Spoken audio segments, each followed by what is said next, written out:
Hello, good morning. How are you feeling today? Let me know. Let me know where you're watching from.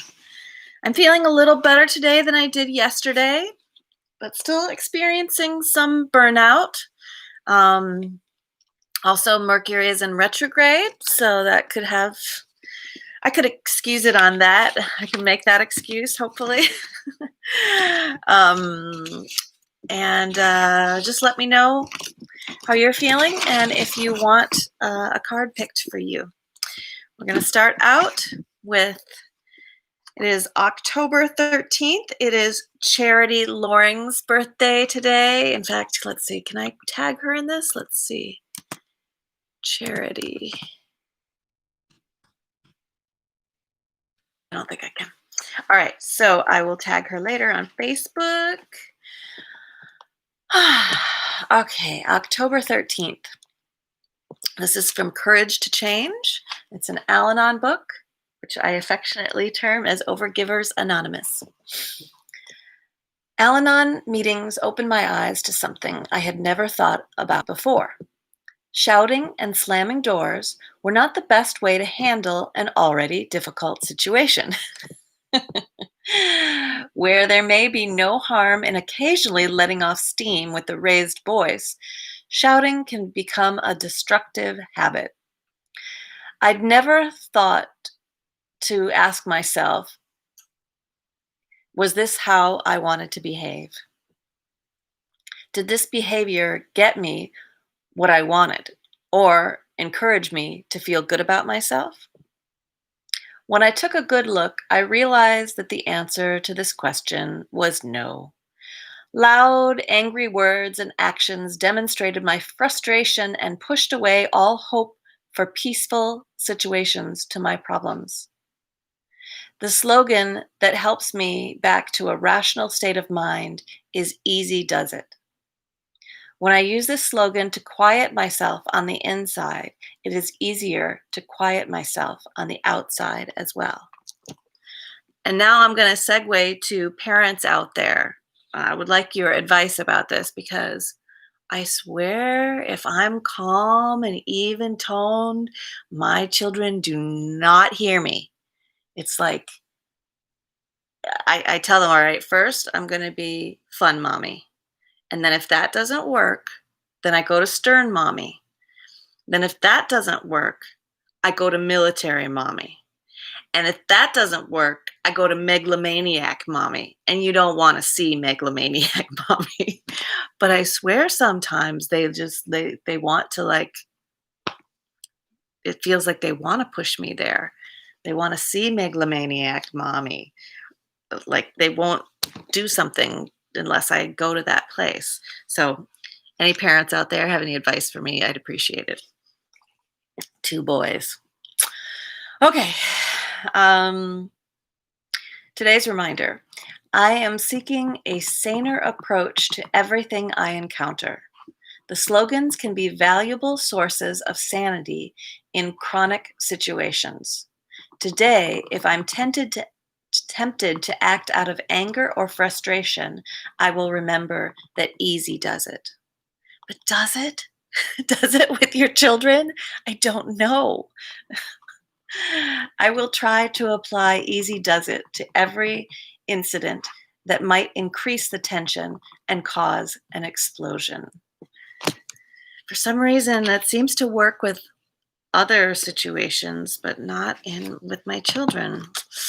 All right, let's see. What's next? October 13th from Resonate with Stillness. And this one is from Gurmai. One of the ways to respect time is through meditation, through remembrance of God. In fact, in many traditions, you remember God at the beginning of each segment of time. You remember God early in the morning before the day begins. You remember God at noontime before the afternoon begins. You remember God in the evening before night comes.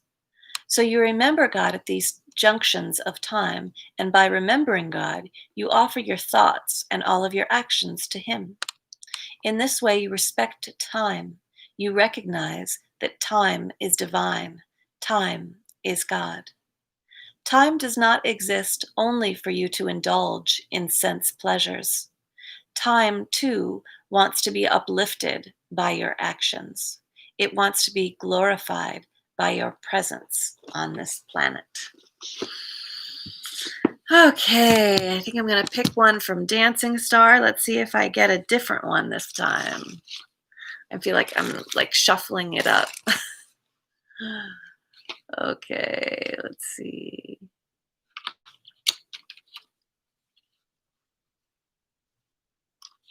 Oh, this is a long one. This is from John Keats.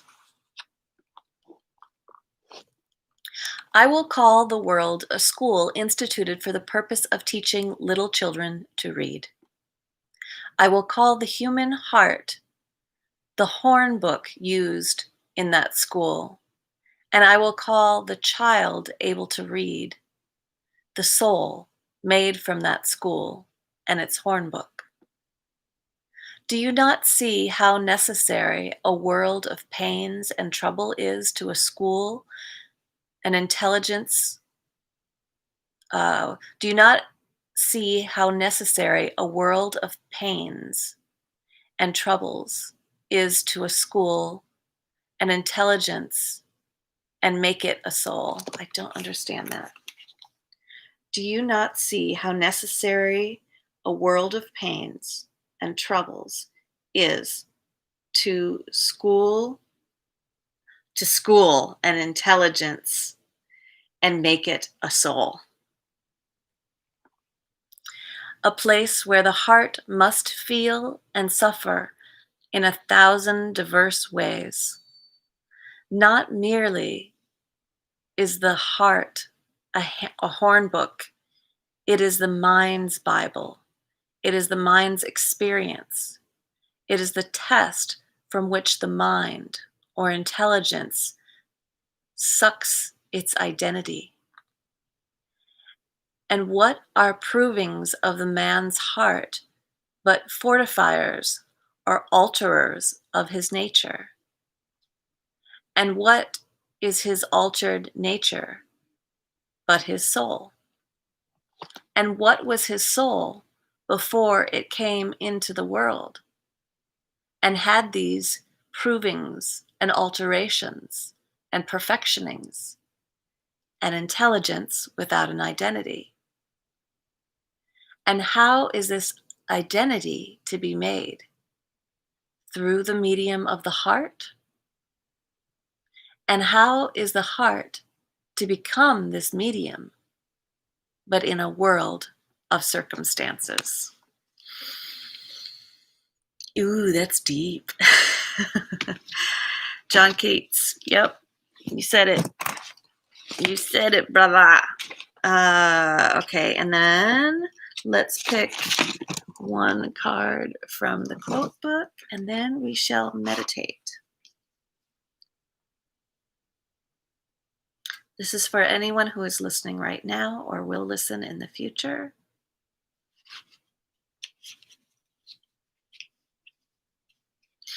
Every day of our lives, we are on the verge of making those slight changes that would make all the difference. Okay, I will take that in. I will take that in. All righty. So, it is time to find the place of rest. Make sure that you are well supported in a comfortable position. And you can close your eyes and listen to this.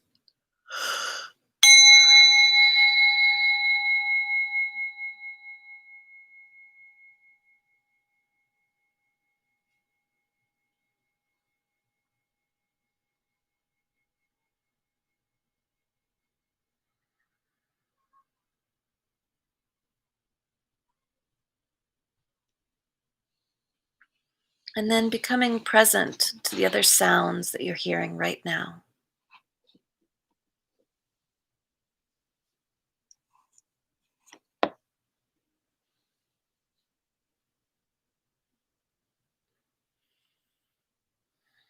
What are you smelling right now?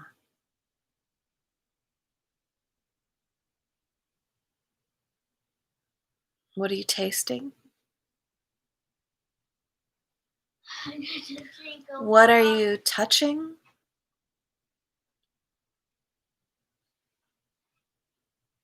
And what does it look like behind your eyelids? With your eyes closed, what do you see?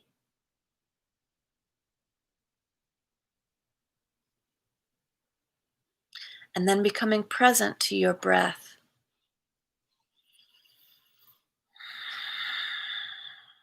Taking your breath from the involuntary to the voluntary, choosing to breathe.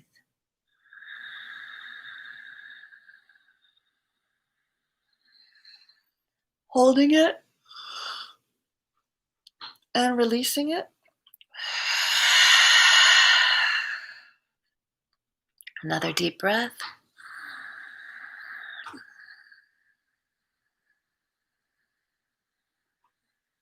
Hold it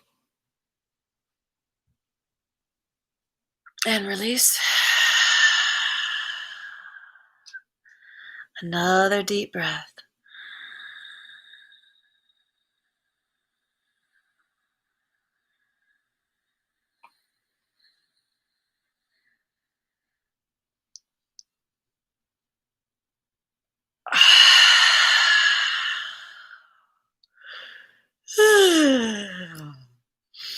And this just enlivens the body, it wakes it up.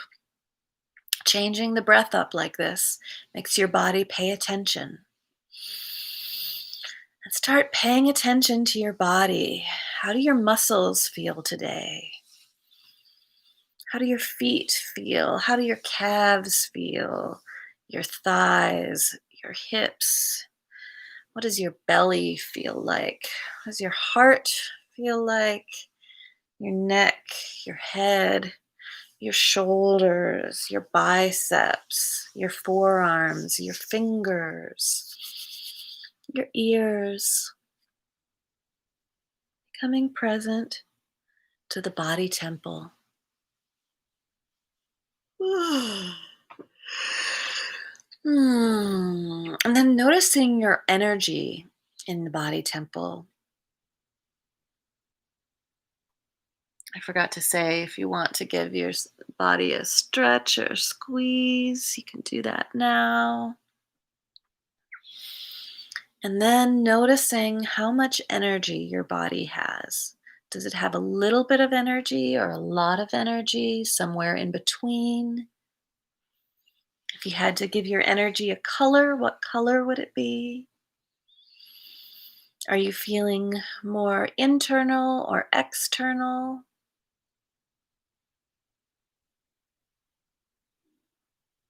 Just noticing those sensations.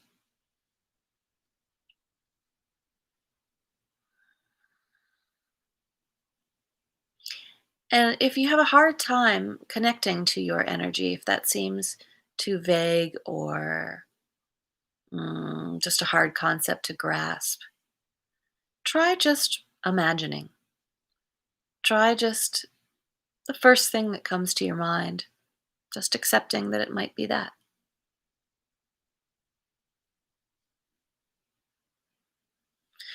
And then moving into your emotions, into your feeling body.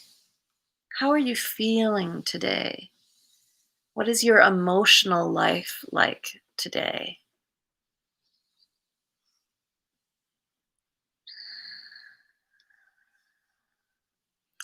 I notice the most prevalent feeling for me right now is longing. I'm longing for connection. I'm longing for collaboration. I'm longing for support. I am longing for sisterhood. I am longing for connectivity.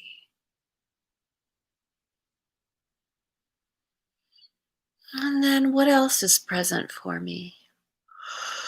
What am I angry about?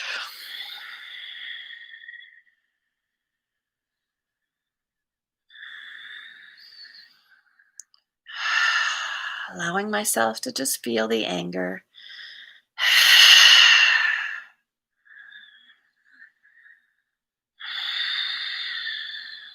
And blowing it out. Imagine being like a dragon and blowing out fire.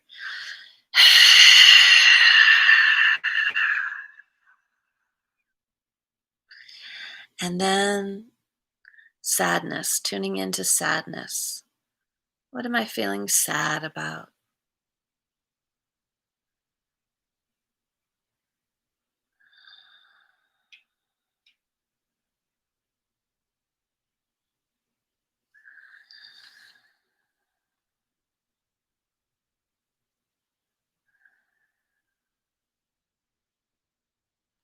And then what am I grateful for? Just feeling into your gratitude.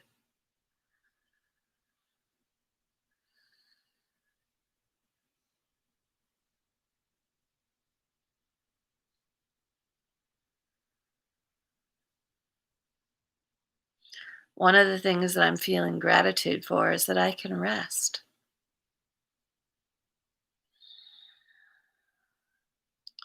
I am not a child in a child labor slave shop that has to keep on going. I have free agency over my life.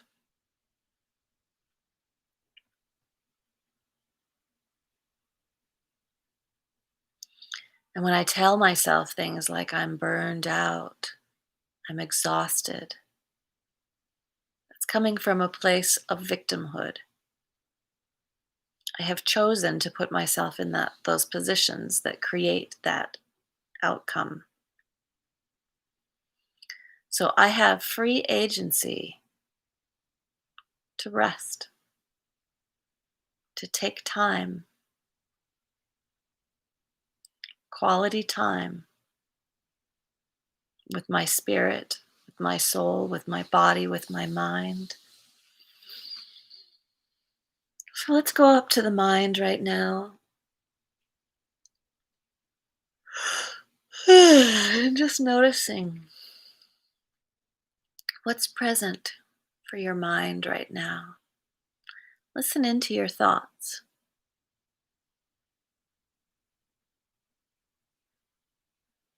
Do they make a sound, or can you make a sound that represents what your thoughts sound like?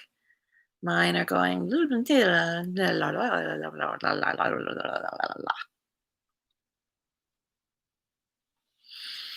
you throw down? Can you throw down your thoughts? Can you slow down your thoughts? One of the things I like to do is use a mantra, Om Namah Shivaya, and I do it at the rhythm of my thoughts and then slow them down. So Om Namah Shivaya, Om Namah Shivaya, Om Namah Shivaya, Om Namah Shivaya, Om Namah Shivaya, Om Namah Shivaya, Om Namah Shivaya, Om Namah Shivaya, Om Namah Shivaya. And my spirit knows that one so well that it draws me inward toward my soul. Om Namah Shivaya.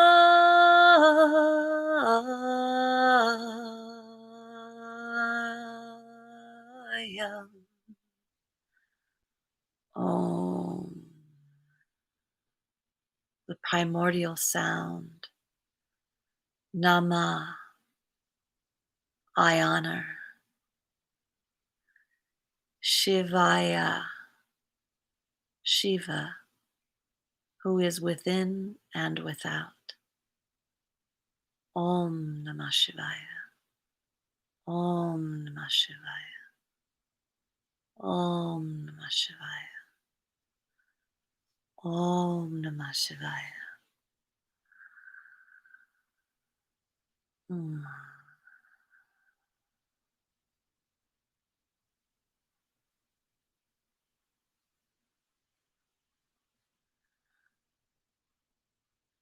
And by becoming present to the breath, I'm able to go to the still point.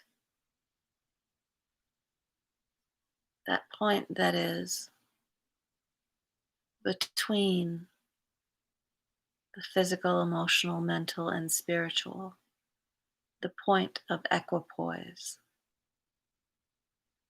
This is where I get to rest.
In this state, I experience satisfaction, peace, connection, divinity,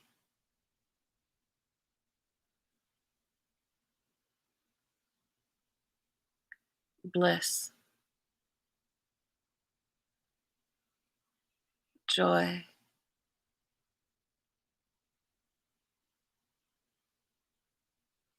rest.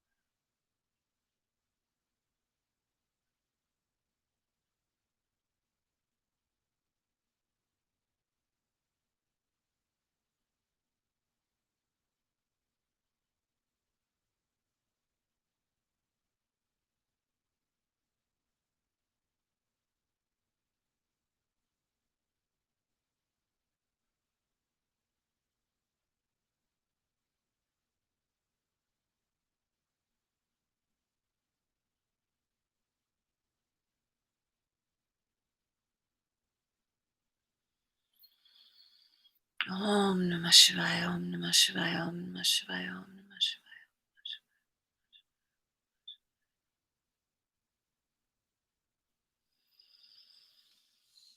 I'm going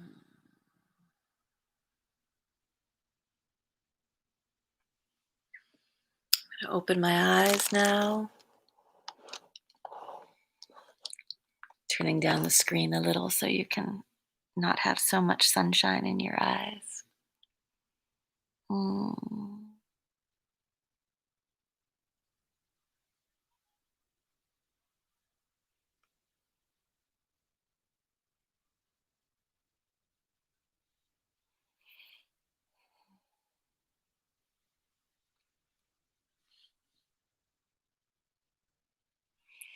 I hope that today you find ways to rest,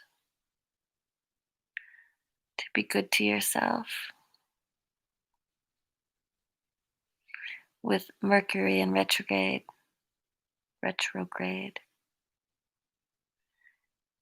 Sometimes things can feel like they're going backwards.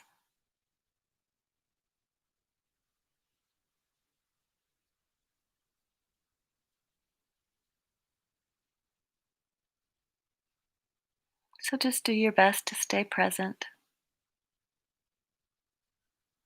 to the school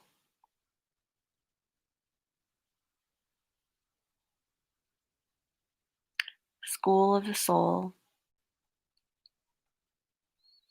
Our souls are just going to school every day, gathering the lessons.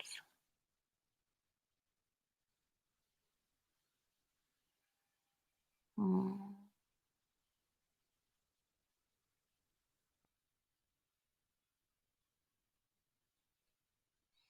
You can stay in meditation for as long as you want.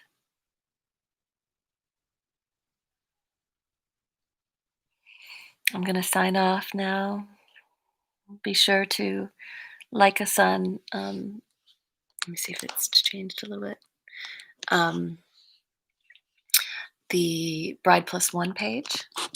We're going to be having an intuitive come live today at 7 p.m. to help us manifest our dream date for Bride Plus One by Valentine's Day.